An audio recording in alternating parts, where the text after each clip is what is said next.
I pick Joe. And that is Bernie Sanders picking Joe Biden. And here is Nick's tweet. Bernie picks Joe over Marianne. And Nick's tweet says live footage of Bernie rushing to endorse Joe Biden. Now, Nick had put this out before he actually did it, not knowing it was coming, you know. So before the announcement, before we had heard and gone live to actually see him do it. So that's him rushing. And Nick had to do a subsequent tweet saying, wow, the tweet actually was spot on, and it kind of did some good numbers. 2,100 people hit that like button on there, but that's exactly what has happened, and it's devastating to the Marianne Williamson camp.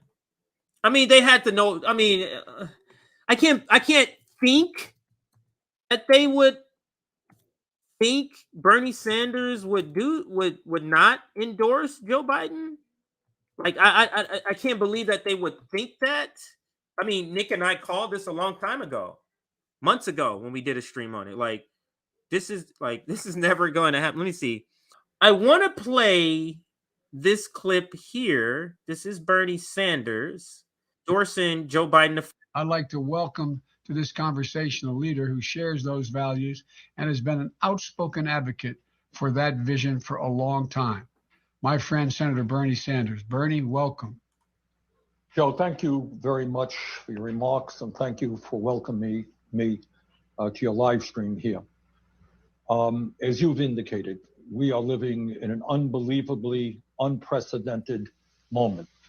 You and I were chatting a few months ago. Not in a million years would we have believed that we would be talking to each other in our respective homes, that we could not, do rallies, that we could not get out of the house. We would not have believed that we'd be looking not only at a pandemic, which, as you indicated, has taken over 20,000 lives in our country, 500,000 people infected, but has cost us 16 million jobs. And that's probably a conservative number. The real number is probably higher than that. So we are in a terrible moment, an unprecedented moment. And I know we share the understanding that we've got to go forward right now and out of this in an unprecedented way to address the terrible pain that so many of our fellow Americans are feeling.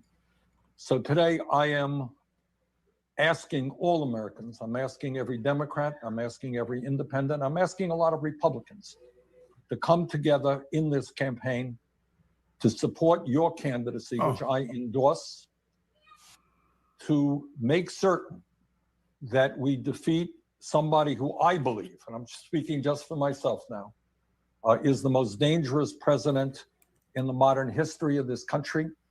A president, and you made this point, who downplayed this pandemic. That's Bernie Sanders. Now, he told us then, what he told us at that time was, this is an unprecedented moment. This is, this is Donald Trump. We can't have him, be reelected. So this is unusual. Okay, everybody. So that's why I'm endorsing Joe Biden, right?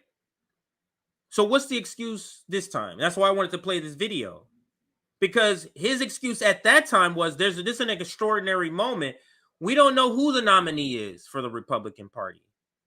Yet Joe Biden puts out that he is running for office again, puts out the video literally not even an hour later. I mean, it must have already been out. AP News, I'm seeing reports. Bernie Sanders endorses Joe Biden out of the gates. Why? Why would he do that? Okay, so let's put this one in the screen. And this is, I think she is the most visible Bernie person that I know of. This tweet account. Oh, so look, I'm blocked. Sorry. So yeah, so I guess I'm blocked by the Burn identity. Like literally just was posting about Bernie the other day. Every day she posts about good things, past stuff he's done. But this is the tweet she put out, and she quote tweeted the Hills tweet, and it says, breaking, Senator Bernie Sanders said he is supporting President Biden's re-election in 2024 and is foregoing a third presidential bid himself. That's what the Hill reported along with AP and a bunch of everybody else, right? She quote tweets that and says this: I know many of you want to know my thoughts on this, and I will indeed share. Today, I also got some tough personal news that was so unexpected.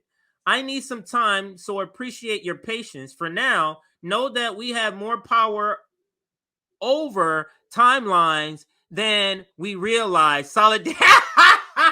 A straight fucking cop-out to not address this clear selling out by Bernie Sanders. The biggest Bernie stand instead tried to say some undisclosed thing that happened, and the amount of words she used to describe why she can't just simply say, why are you saying all these other words? Just say, this is what I think. Why not quote tweet and say what you think?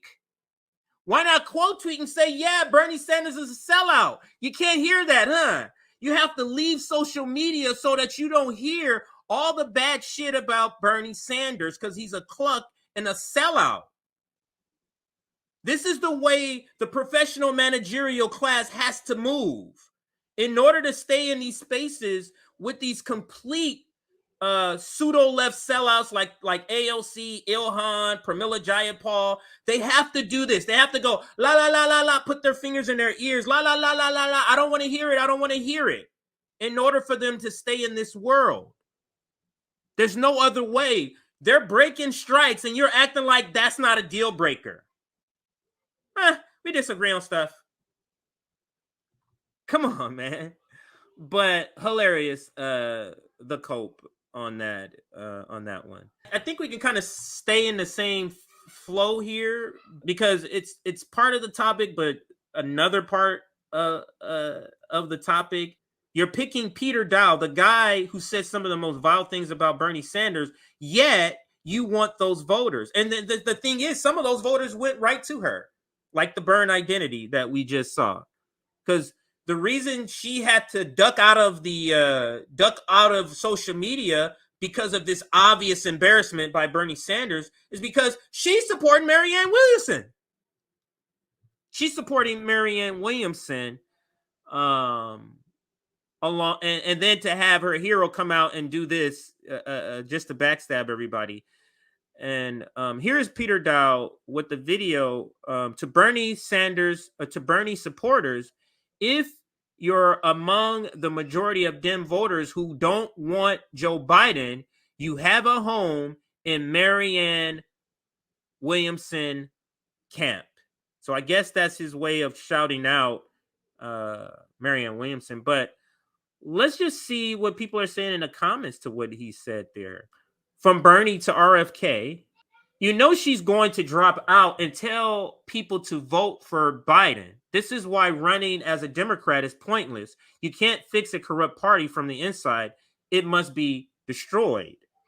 RFK is so much more substantial.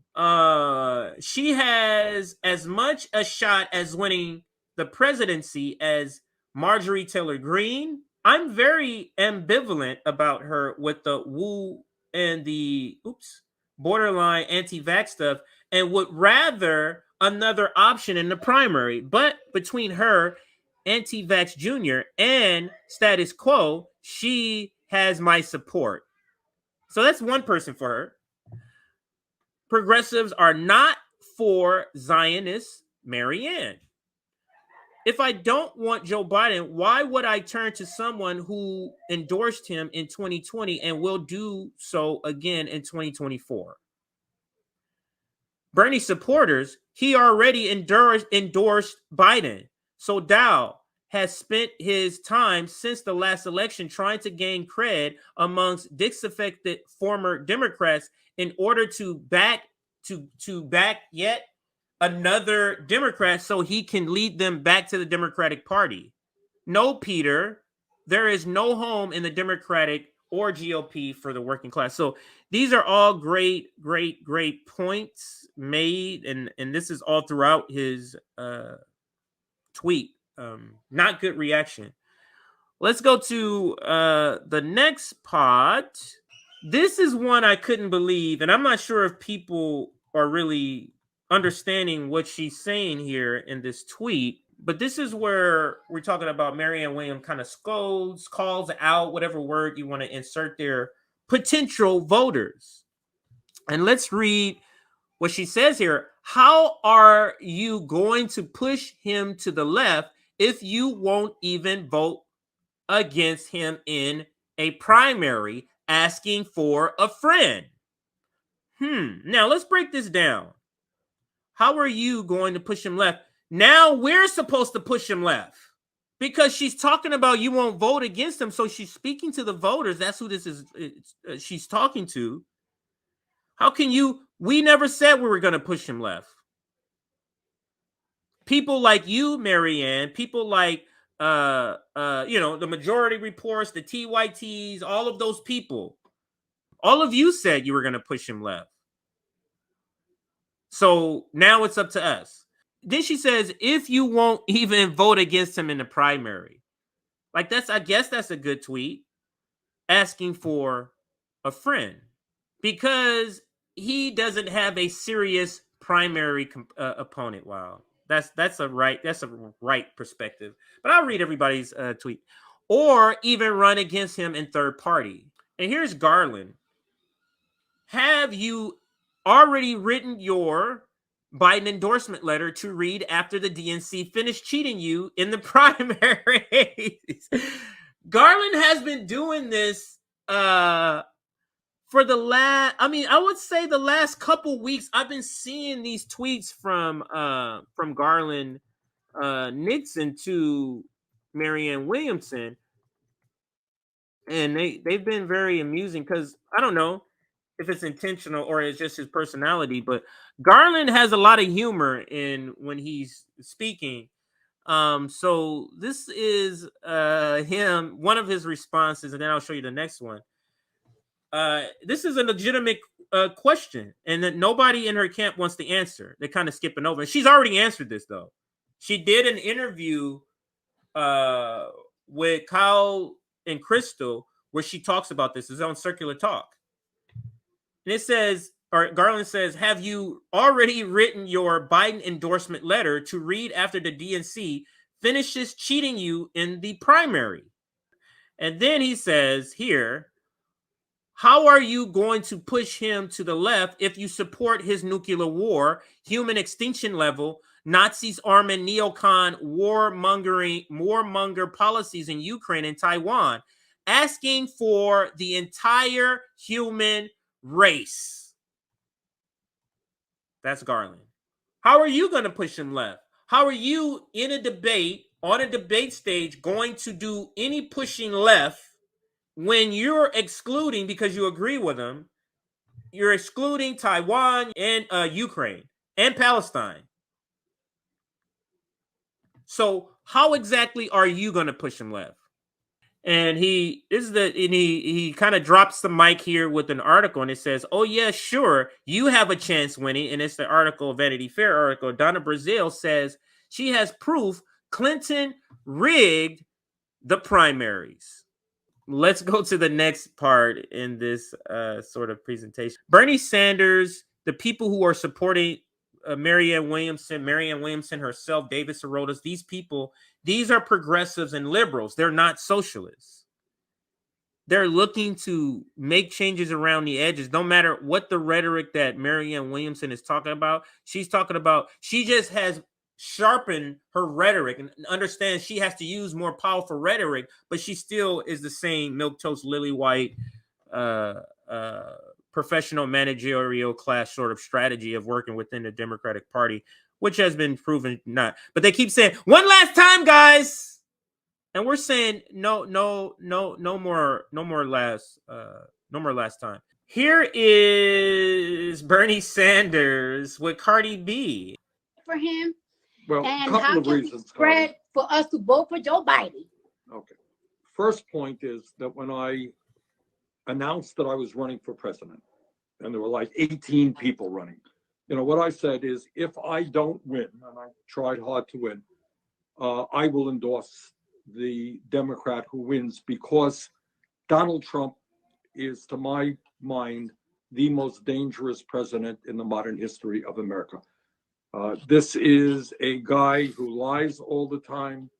He doesn't believe in science. He downplayed this whole coronavirus, which has led to the deaths of many thousands of people unnecessarily. He doesn't believe in the Constitution. He thinks he's above the law. So this is a bad news guy that has got to be defeated.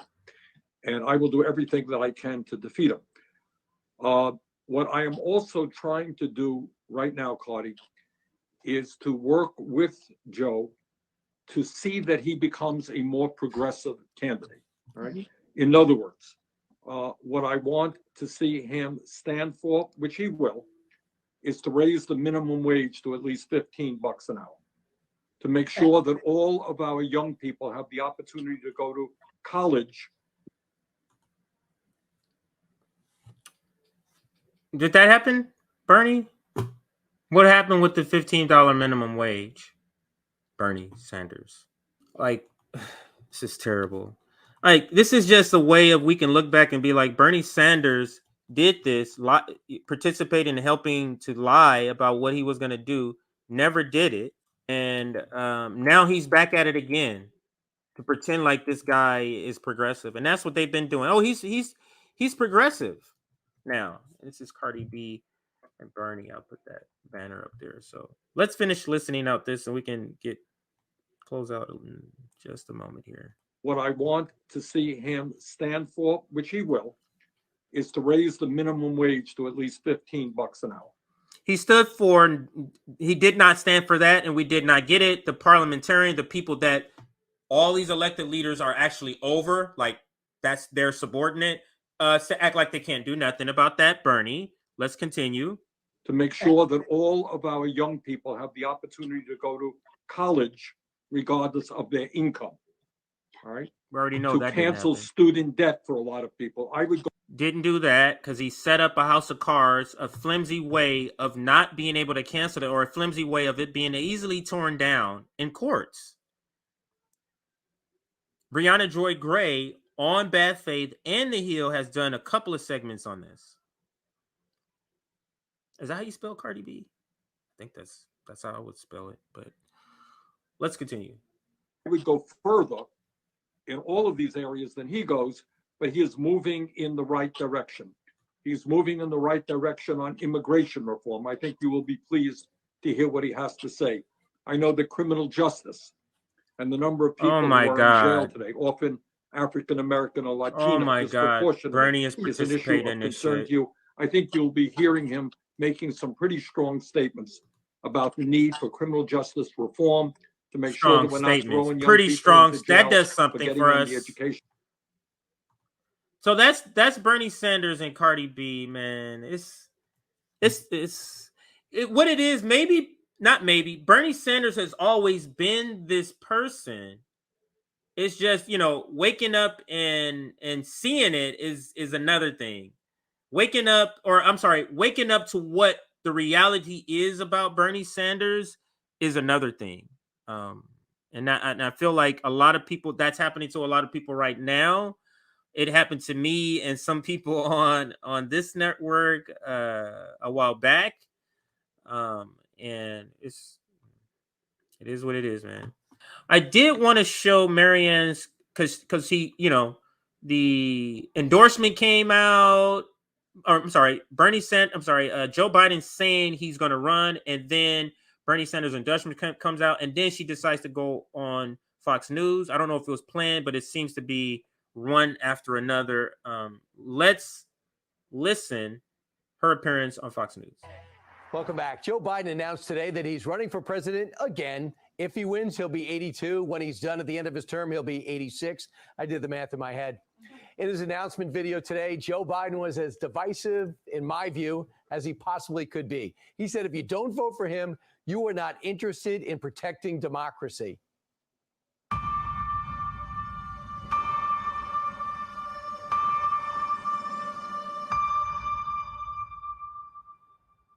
Freedom, personal freedom, is fundamental to who we are as Americans. There's nothing more important, nothing more sacred. That's been the work of my first term, to fight for our democracy. This shouldn't be a red or blue issue. To protect our rights, to make sure that everyone in this country is treated equally and that everyone is given a fair shot at making it. But you know, around the country, MAGA extremists are lining up to take on those bedrock freedoms, cutting Social Security that you paid for your entire life while cutting taxes from the very wealthy, dictating what healthcare decisions women can make, banning books, and telling people who they can love, all while making it more difficult for you to be able to vote. This is not a time to be complacent. That's why I'm running for re-election. Right. Free to fire teachers, free to fire nurses, yes, free to get your vaccine or be fired. That's great. A very interesting way to approach trying to get 4 more years. To protect Joe Biden, the DNC has announced there'll be no primary debate, so he does not have to flesh this out. That shuts out candidates like Marianne Williamson. She's running for the Democratic Party's presidential nomination again. She joins us now with her reaction. Marianne, are you surprised on that DNC decision? No, I'm not surprised. They've been indicating for a while that there were probably going to be no debates. Disappointed? Disappointed, certainly, because I believe in democracy. I believe that the political parties should stay out of the issue until the primary voters have weighed in, and then whoever wins the primaries, that's who the DNC or the RNC, for that matter, should support. So, yeah, I don't think the DNC should be dictating from on high that they will try to invisibilize any other candidates. I believe in the process of democracy. Did you think that there was somewhat, they were doing the same thing in 2020? Marianne, are you surprised on that DNC decision? No, I'm not surprised. They've been indicating for a while that there were probably going to be no debates. Disappointed? Disappointed, certainly, because I believe in democracy. I believe that the political parties should stay out of the issue until the primary voters have weighed in, and then whoever wins the primaries, that's who the DNC or the RNC, for that matter, should support. So, yeah, I don't think the DNC should be dictating from on high that they will try to. Now, I hope you heard it, because to me, this is basically an admission that she knows that she's never going to get on the debate stage. But so why are you continuing to do this? And a better question, why are you continuing to ask for money? Give me some more money, though. I'm not surprised that the Democratic Party, the Democratic establishment, won't have debates, but continue to give me money.